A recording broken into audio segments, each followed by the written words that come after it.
that's unique to you. It's part of your purpose, part of God's plan for you. Just like Kyla just talked about, this butterfly had a purpose and a plan, and because of good intentions, the butterfly may not have necessarily fulfilled it. But what you can't get discouraged by is if you do come into a situation, maybe not like you planned, maybe not what you would have thought of, maybe not those perfect conditions. But you have to realize that you're a gift that's just beginning to be unwrapped. That dream that God had for you, it doesn't die because you made a mistake. It doesn't die because people don't like you. It doesn't die because you weren't born into a prestigious family. It only dies if you allow it to. Your family and your background and your history, it doesn't have to be perfect for you to perfectly fulfill your dream. And that's what we get caught up in. We want to be perfect women. We want to be Beyonce. We want to be whoever these other people are we see on television. When God has just said, be you. The dream that I have for you is based on who you are and who I say that you are, not who other people say you are. Because how many of you have heard some people say, oh, you're just like your mom. You're just like your dad. And it's not always a good thing. Sometimes it's negative. But that's not the dream that God had for you, for people to define you or for circumstances to define you. It's based on you. And even some of you may have not seen the best example in your house of what a woman, a lady, a diamond, a gem is supposed to be. But that is why he is giving you the dream that you have. So you can be the person that who other people have not seen. I know I think you said, Kayla, that you know that your sisters are looking up to you. You know that people are watching you. The dream that they have could be wrapped up in you learning who you are, learning who God says you are, not being confused and intimidated and pressured into being who other people say that you are.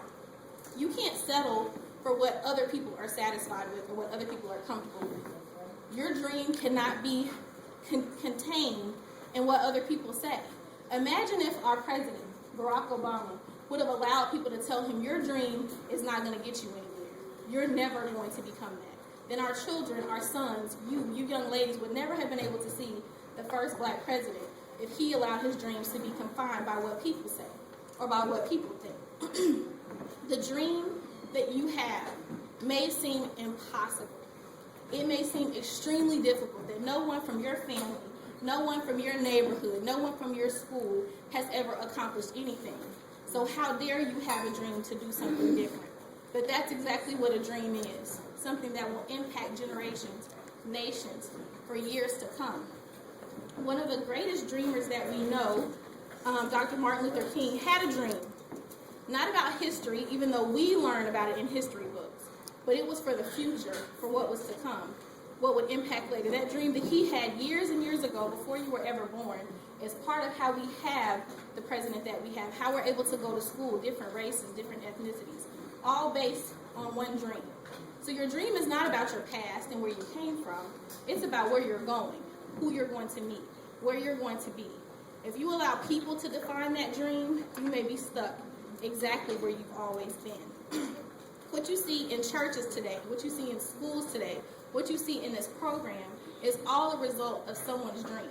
Even your parents may have had a dream that their children would not be stuck in the same situations they've always been in. So you can't allow, as Kyle said, you can't allow what other people are okay with to determine where you're going. The dream that you have is what God gave you. It's for you. And until you fulfill it, you will forever be frustrated. You will be like that butterfly, always awkward and out of place, because there's a position that you have to take. That position can't be taken if you aren't realizing your dream. And some people, what is a dream? What is a dream? A dream is, I don't understand. It's something that I don't think I can ever come to terms with. But you can, because if you can dream it, you have everything that you need to fulfill it. Even if it doesn't look like it, if you've never seen it before, sometimes you have to step out just on the dream itself and let that be your motivation. Not comfort for other people, not comfort for yourself, but simply that the dream is more than you could have ever imagined, more than you could ever dream of. Because an unfulfilled dream is one of the most frustrating things you can ever have. That you know you were made to do something, to be more, to see more, but never do it because it makes other people uncomfortable. And your dream has to be precious to you, more precious than rubies. Scripture says that a virtuous woman is more precious than rubies, more precious than any other gem you've ever seen. Your dream is just as precious because it's yours. It belongs to you. So you have to take care of it. Anything that you take care of, anything that's precious, doesn't belong in everyone's hands. You can't allow your dream to be touched by people who aren't going to motivate you and push you to accomplishing that dream. You can't put your dreams in the hands of people who are going to discourage you and tell you it's never going to happen. A dream has to be nurtured, just like a baby. A dream has to be taken care of, allowed to go through the cycle, so when it does mature, you can walk right into it. Some of us are struggling because we are trying to pursue a dream that has not been allowed to mature, or it's been placed in the wrong hands. If you told your Mom, I want to go to school and I want to be a doctor. And she says, well, in our family, we don't become doctors. In our family, we just work at McDonald's. Not that there's anything wrong with working at McDonald's, because that's some people's dream. But you know it's not yours. And not that your mom doesn't love you, but that dream of hearing that her child may have to leave her and go out and be by herself is scary to her. Because a dream can be scary. A dream is never to keep you comfortable. It's to push you out and make you do something that you've never done before. If a dream was to keep you normal, to keep you complacent, it would not be a dream. It would simply be a plan.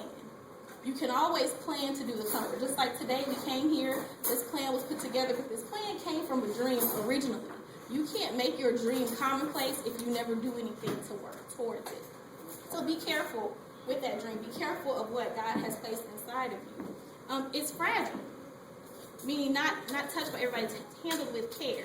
So for you young ladies, and even my older ladies that are here today that are single and not married, you have to be careful of who you connect with, who you're in relationship with, who your friends are. Because everything that comes into contact, some of the rubbing that you have is in the wrong way, but some has to be in the right way. So you have to be careful with who you allow to come into contact with you. That comes from knowing your worth, having that high self-esteem. What are you valuing your dream at? Is it priceless, or have you put a dollar amount to it? Thanks. What will you do to have everyone like you? What will you do to have friends, to make other people comfortable? Have you devalued the priceless dream that God has given you? Or are you holding it in high esteem, protecting it, nurturing it, informing it? Are you going to school to make sure that your dream comes to pass? Are you taking classes? Are you getting around people that have made their dreams come true? Or are you around dream killers? Have you checked the circle that you've allowed to come into contact with what's inside of you? Because people have the ability to speak life to it, to make it come to pass, or to kill it, simply with words alone. Not to mention the actions that they take. What have you done with your dream? Are you taking care of it? And if you haven't been, what are you going to do to take care of it? The dream that seems too big for you is just right for you. God says that He knew you before you were in your mother's womb, that He knit you together, that you're fearfully and wonderfully made. But made for what? Made to just be normal, like everybody else, to fit in, or to aspire to be someone that God never said that you were. There's one Beyonce, let her be her. There's one you need to be you.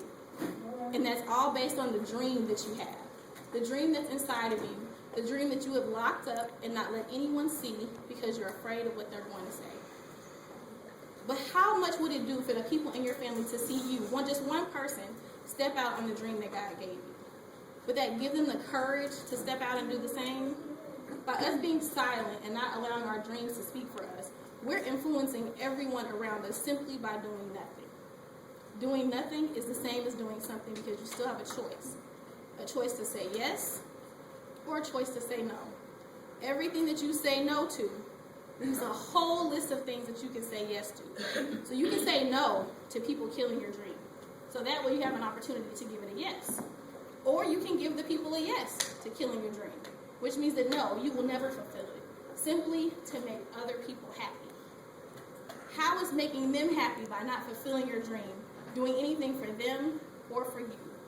At the beginning, I talked about that you were made with the dream, that you were there to meet a need. And if you say no to your dream, that means that need goes unmet. So there may be a young woman, if Kyla didn't come today, there may be a young woman who doesn't understand her purpose and understand the process. And if she never said yes to her dream, she would never have the opportunity to encourage just one person. Just one person. If you ask successful people, how did they get to where they are? 9 times out of 10, it will be someone encouraged them. Someone spoke to them. Simply one person saying yes to doing something different will impact an entire generation, a nation, a people. How did slavery end? One person said, I don't want to do this anymore. One person had a dream to be free. One person, and that fueled more people and more people to follow their dreams. There isn't enough discouragement in the world when your dream is so strong, because your dream chases you harder than you chase it. It's been pursuing you since you were born, that thing that you can't get rid of, that you always feel called to, that you always feel compelled to. That's because it's part of you.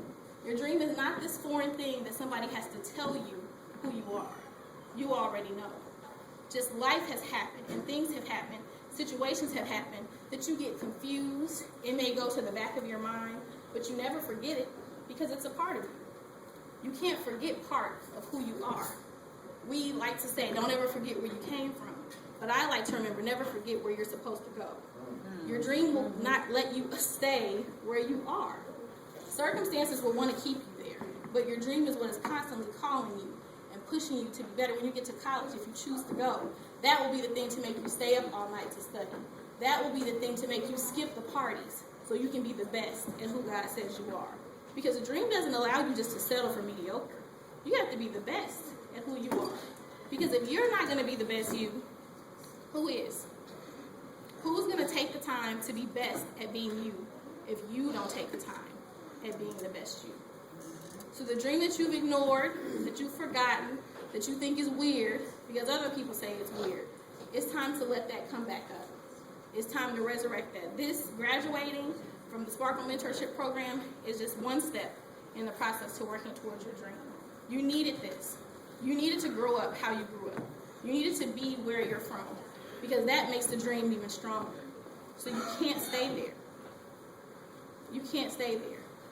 What you need to have by pursuing that dream is what will give you the opportunity to come back and speak to other people. And not with words. You don't have to be on a stage. Just with the life that you live. That you had the courage to do something different. That you had the courage to get something better. That you chose to say that your dream is more important than your comfort. That your dream is more important than other people accepting you. Because how many people do you think told Martin Luther King that he was crazy? And if you study the Bible, you'll know one of the greatest dreamers in the Bible is Joseph. His dream got him hated by his own family. They tried to kill him and cover it up. All because he had a dream that God gave him.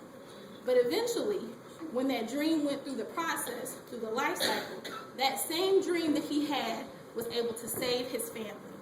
And he wasn't mad at how they treated him. He wasn't upset because he knew that it was part of the process. A dream will not be easy to fulfill. It's not supposed to be, because everyone would do it if it was. It's only for those people who choose it, to have the courage to say, my dream is more important than anything else. And as a diamond, a gem, and as a woman, the only thing that you should be chasing is your dreams. Thank you.